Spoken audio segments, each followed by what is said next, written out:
Hello everybody, my full name is Maria Salmon. I am from 2B, especially from the English study program. And now I will give an argument about the topic. Topic is government should have national ban on TikTok unless they comply with the Indonesian demands to manage user data. In this regard, I am affirmative position. Before I give my opinion, we definitely have to know what the TikTok application is. This application is a social media network on a video platform introduced by Zhang Yimin in 2016 and owned by ByteDance. This application used to have the name Douyin, which was very explosive in China. With Musically, we can record video for 15 seconds with the concept of live skins. The reason why I agree with the policy made by the government is because many TikTok users do not make good use of the application. This is supported by data provided by the Ministry of Communication and Information. On Tuesday, 3rd July 2018, the Ministry of Communication and Information Technology officially blocked a music video application from China, which is currently popular in Indonesia, namely TikTok. In fact, the application, which in its home country is called Douyin, is still relatively new in Indonesia. Also new, TikTok is included in the list of the top 10 most downloaded applications in Indonesia, Thailand, Malaysia, and the Philippines. On Google Trends, TikTok is observed to be loved by young people in Southeast Asia. The Indonesian Minister of Communication and Information, Rudiantara, said that the blocking was carried out after his party coordinated with the Ministry of Women and Child Empowerment and the Indonesian Child Protection Commission. I also strongly agree with this because of the reason for using this TikTok application. The first is the majority of users are under 18 years of age, while TikTok contains a lot of inappropriate content. Almost the average TikTok application user is under 18 years old. In fact, the majority are children aged between 5 until 10 years or elementary school age. Of course, this is dangerous for the mental development of the nation's future generation.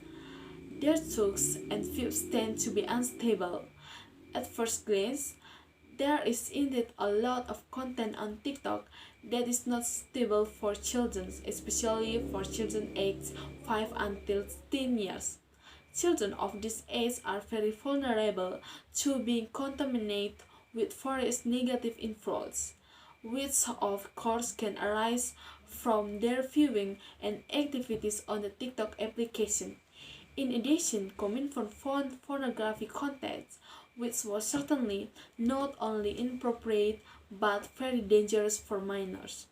One of the most dangerous things is being able to create a chat group containing unknown people with different age ranges, from very young to late teens. After getting acquainted with people in the group, the conversation usually continues with a private chat. An example of a fatal thing is a minor who sent a topless photo to a stranger through the group. And the second is potential of cyberbullying.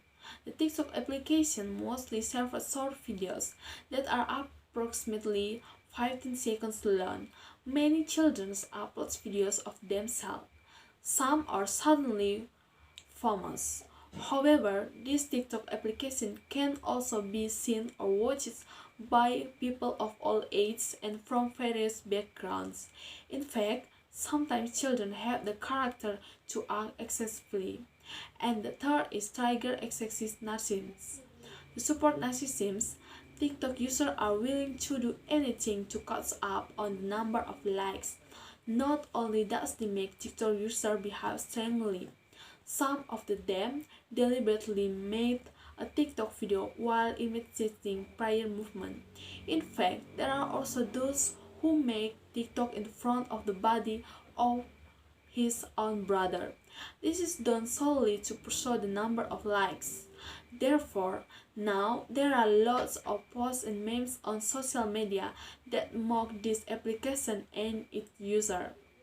In fact, some people have nicknamed TikTok user as Generation Destroyer of National Moral because almost its users do not care about moral values in all the videos they make. And the fourth is child exploitation is widely open. Indirectly, this application is a big door for child exploitations. Some context that is viral is used by certain parties to become something that produces commercial value. This is certainly not good for a child's mental development before he or she grows up. In addition, it's also related to the data of TikTok user. What is at issue with the recent TikTok case, however, is that more tips of the data are collected than other social media applications. It is substantive that these user data sets were then sent to China, either ending up in the hands of the country's government or other parties. Among other things, this issue was raised to the surface in a Twitter user the tweet with the sound of Yogi account. In the states, Yogi suggested the user delete or uninstall the TikTok application in. There are code snipes or program code that load applications that are able to download the TikTok user files. Back to discussing what data TikTok collects. According to the Peloton report, the extracted code also contains an Android application access request with the code or it is an Android permission access file location.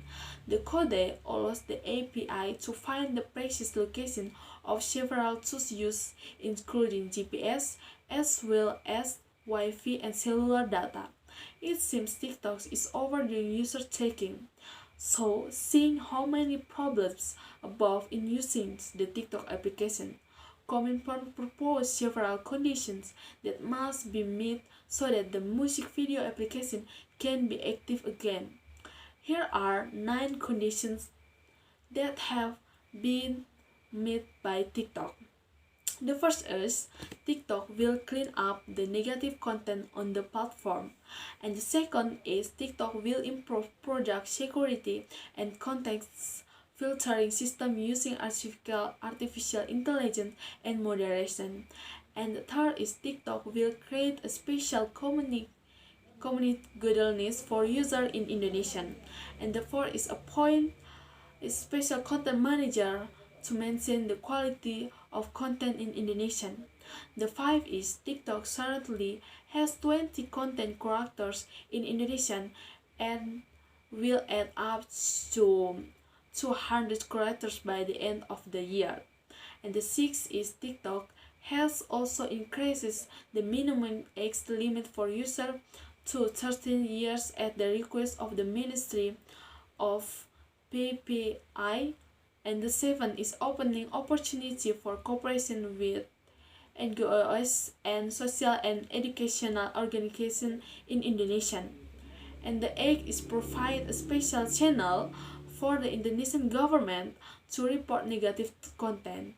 And the last is TikTok promised to open an office and is currently working on permits for PT in Indonesia. Currently, the application already has an office for content moderation, so that by fulfilling these requirements, the blocking of the TikTok application has been reopened. Because of this, it can be concluded that TikTok should have restrictions so that there is no misuse in its use. In addition, the government must make restrictions so that data of TikTok user is not easily taken by other countries for their interests, which in the end make losses for us.